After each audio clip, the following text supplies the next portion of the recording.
예, 성도 여러분, 밤새 안녕히 주무셨습니까? 함께 찬양 드리며 하나 앞에 나가겠습니다. 405장 예전 찬송 458자입니다. 주의 친절함 발에 안기세 우리 마음이 평안하리니. 이 찬양 드리면서 여러분 참 힘들고 어렸던 마음에 주님의 평안이 함께 하기를 바랍니다. 405자입니다.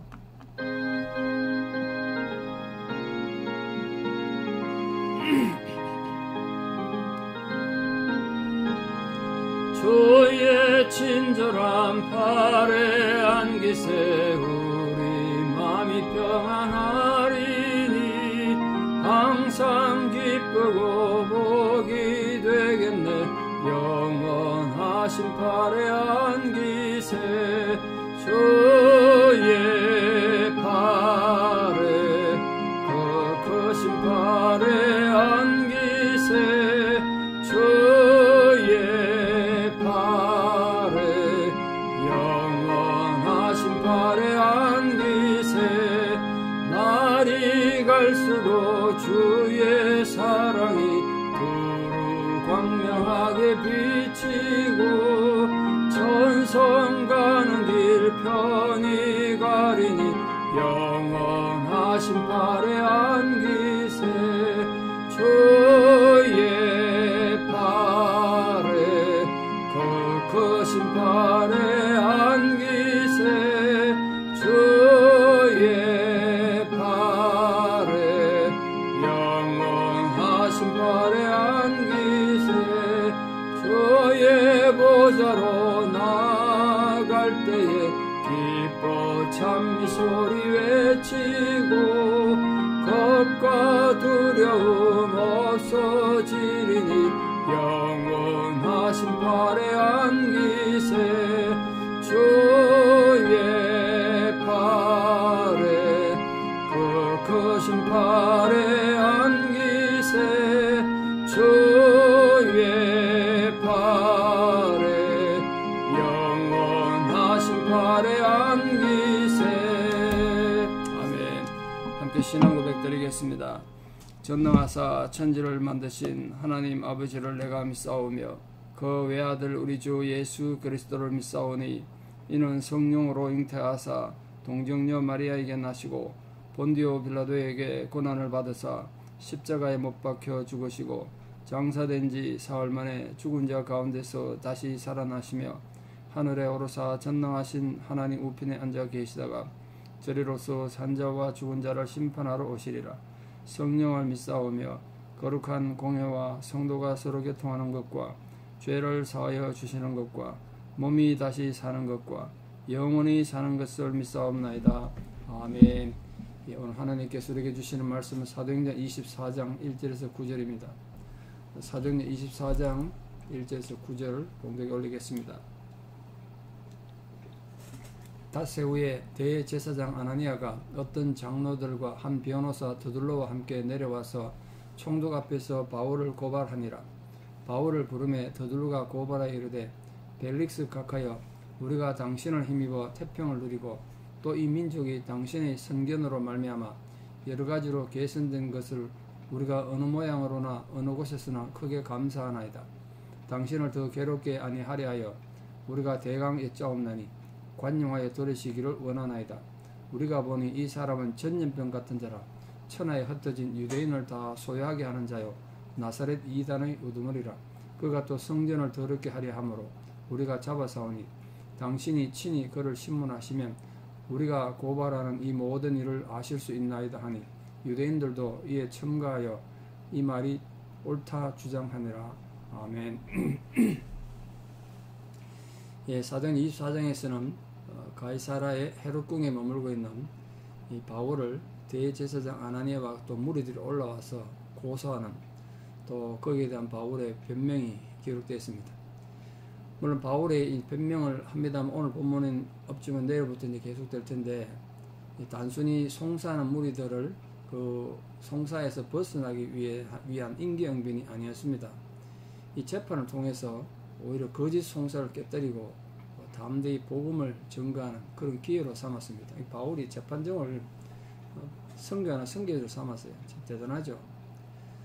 그러니까 이 벨릭스 총독한테도 감동을 줬는지 어느 정도 자유를 부여받았을 뿐 아니라 이 총독 부부에게 복음을 전하는 그런 기회까지 얻게 됐습니다. 총독 부부가 도대체 바울이 너희가 말하는 기독교가 뭐냐 이 관심을 갖게 된 거예요. 근데 벨릭스 총독의 이 모습을 앞으로 보시게 될 텐데 오늘 우리에게 시사하는 바가 큰데요. 장차 자신이 당하게 될 일을 두려워하면서도 벨릭스 총독이 바울의 말을 듣고 많이 두려워해요. 그런데도 예수를 안 믿어요. 이유는 지금 당장 눈앞에 놓인 이익을 위해서 바울이 문제가 없고 죄가 없던 걸 알면 놓아줘야 되는데 놓아주지도 않고, 왜냐면 유대인들은 또 눈치를 봐야 되니까 그 세상과 타협하는 그런 어리석은 인간의 본질을 보게 되겠습니다. 이런 음모와 거짓 송사가 횡행하고 또 자신의 정권 유지에만 급급하는 이 권력자인 벨릭스의 욕심이 소용돌이 치는 가운데도 바울은 자신의 신앙을 더 꿋꿋이 지키고 복음을 담대히 전하는 모습이 감동적으로 기록되어 있습니다. 자, 오늘 본문에 바울이 예루살렘을 떠난 지 이제 닷새 후에 총독 앞에서 그를 고소한 인물에 대해서 말하는데 우리 이미 보셨던 대제사장 아나니아였습니다. 공회 앞에서 바울의 입을 치라고 말했던 사람이고 바울은 그를 향해서 회칠한 담이다. 이게 아주 위선자란 뜻이죠. 바울이 사람 잘 본 거죠. 아주 위선적인 인간이다. 그렇게 비판한 적이 있습니다.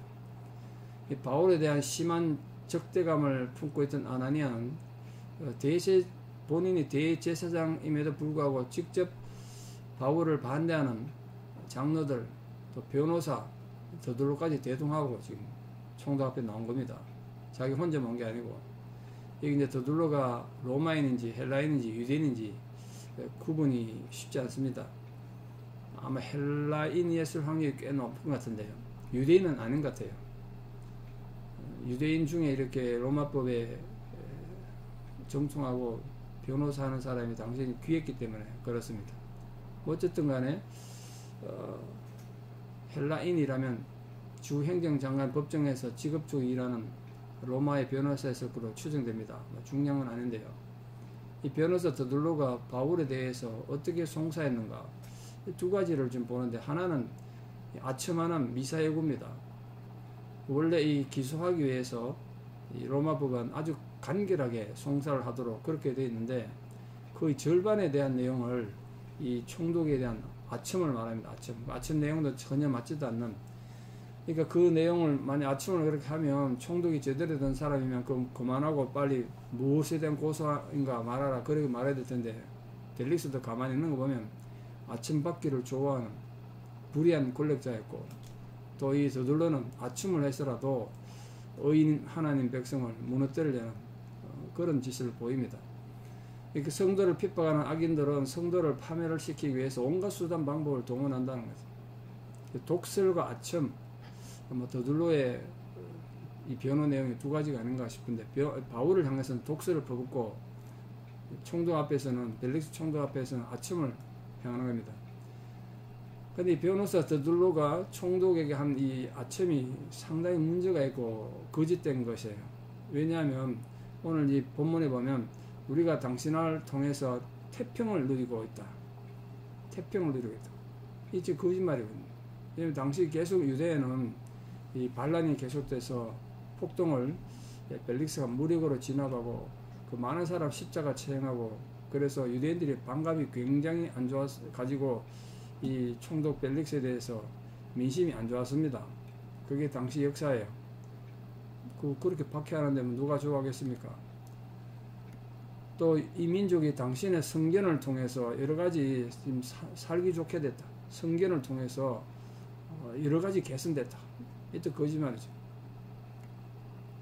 그 본인에게도 이 총독에 대한 감정도 안 좋습니다만, 유대민족은 아시다시피 조상 아브라함 때부터 하나님께 택함받은 거룩한 백성으로서 하나님 말씀에 따라 살고 하나님 율법을 기준으로 사는 존재 아니겠습니까?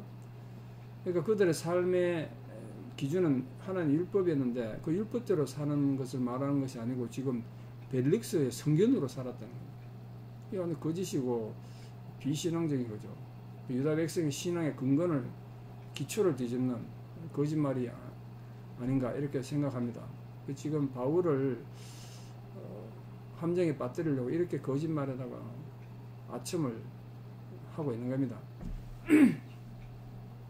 하나님께서 이스라엘 백성들이 말씀대로 살고 순종할 때는 언제나 축복했지만 이렇게 하나님 말씀을 경외하지 않고 우상을 숭배하고 위선적이고 형식적인 예배 드릴 땐 준엄한 징계의 매를 드셨는데 이 바울을 고발하기 위해서 또 이렇게 위선이 빠졌습니다.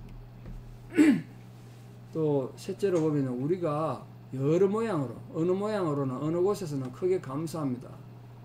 그렇게 표현했습니다. 사실 이스라엘 백성을 인도하고 보호해준 분 하나님 아니겠습니까?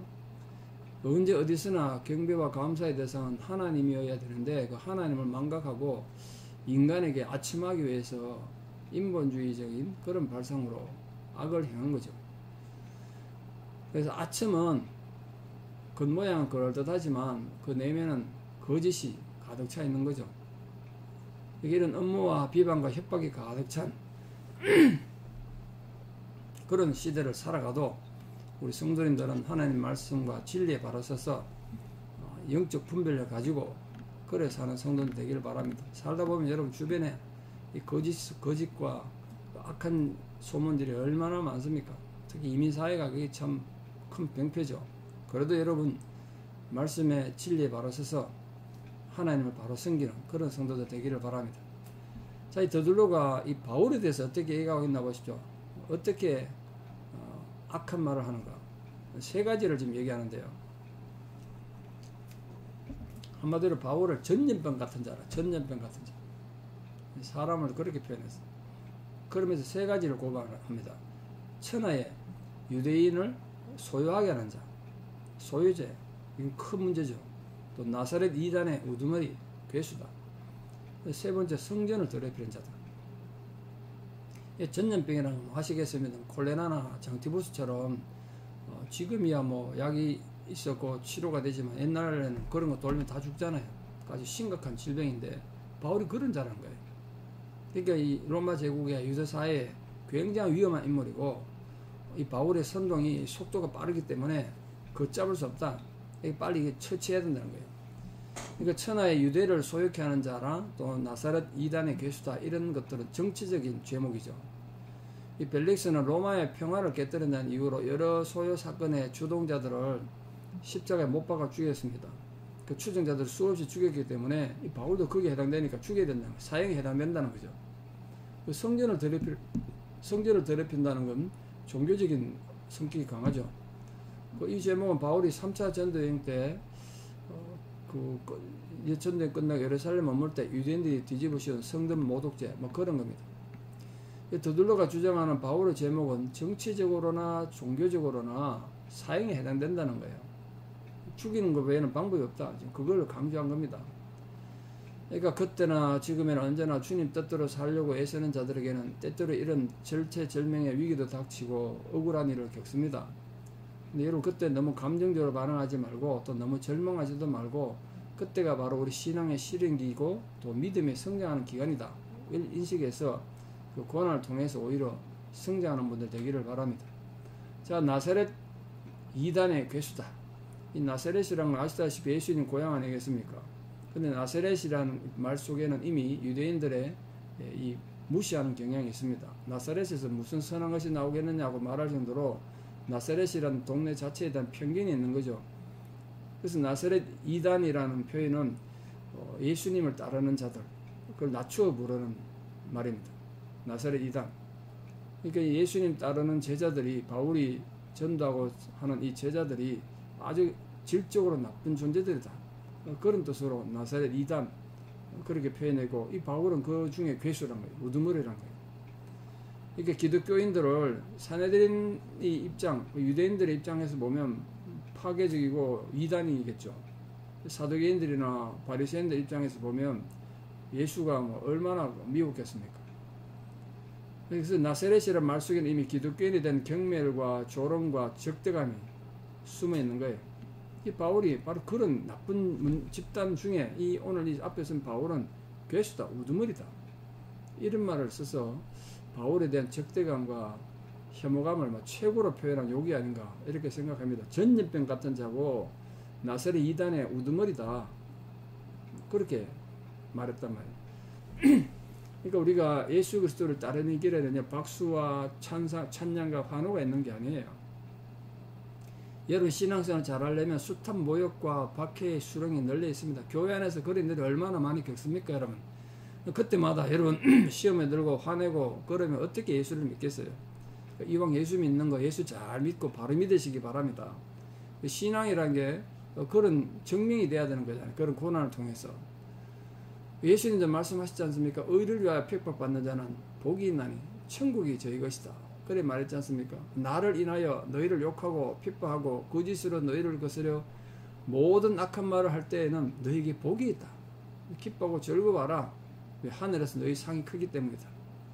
그렇게 예수님 말씀하신 것처럼 여러분 신앙생활 하다가 억울한 일도 당하고 참 속상한 일 당하더라도 감정적으로 반응하지 말고 아 이게 지금 복 받는 기회다. 주님이 의를 위해 핍박받을 때 복이 있다 그랬으니까 내가 복 받는 기회다 이렇게 생각하시고 또 믿음을 이겨내기를 바랍니다. 신앙을 이겨내셔야죠. 자, 더둘로는 어떻게 하면 그들의 송사의 전모를 알 수 있다. 벨릭스에게 그렇게 고했냐면 당신이 친히 그를 신문해 보면 우리 송사가 얼마나 정당한 건지 알 수 있을 것입니다. 그렇게 말했다고요. 이게 딱 거짓말이죠. 특히 여기 8절 말씀 보면 당신이 친히 그를 신문하시면 우리가 고발하는 모든 일을 아실 수 있다. 그런데 여기 그가 누구냐? 크게 두 가지 견해가 있는데 바울을 가리키기도 하고 근데 이게 조금 문제가 있는 게 바울이 지금 바로 앞에 있는데 그를 이렇게 표현한 것도 문제가 있다 생각되는데 또 한편에는 바울을 데리고 재판 열지 않았던 천부장을 말하는 거예요. 천부장 잘못되면 재판을 제대로 못 열었다는 거예요. 그래서 그를 신문해보라 뭐 이런 뜻으로도 해석이 가능합니다. 뭐 어떤 식이든 악한 존재들은 악인들은 의인뿐만 아니라 그 동조자들까지도 파멸시키기를 이렇게 열망하는 거예요. 그런 시점에서 우리 성도들이 할 수 있는 최선의 방법은 오직 의로우신 재판장이신 주님을 바라보고 마음을 굳게 지키고 조그만 약점이라도 악인들에 노출시키지 않는 것. 악인들에게 약점을 안 잡힌 게 중요하죠. 하나님 정의를 믿으며 살아나가는 것. 굉장히 중요해요. 여러분이 이런 더둘로 같은 자들이나 대제사장 아네니아나 이렇게 악한 존재들을 처벌하고 보복하고 싶고 뭐 그렇겠습니다만 하나님 정의를 믿으십시오. 인간의 마음은 다 똑같겠습니다만 저도 긴 인생을 살진 않았습니다만 짧은 목회 생활에서 경험해 보니까 하나님이 역사하시고 하나님이 처벌하는 게 가장 정확하고 또 가장 빠르더라는.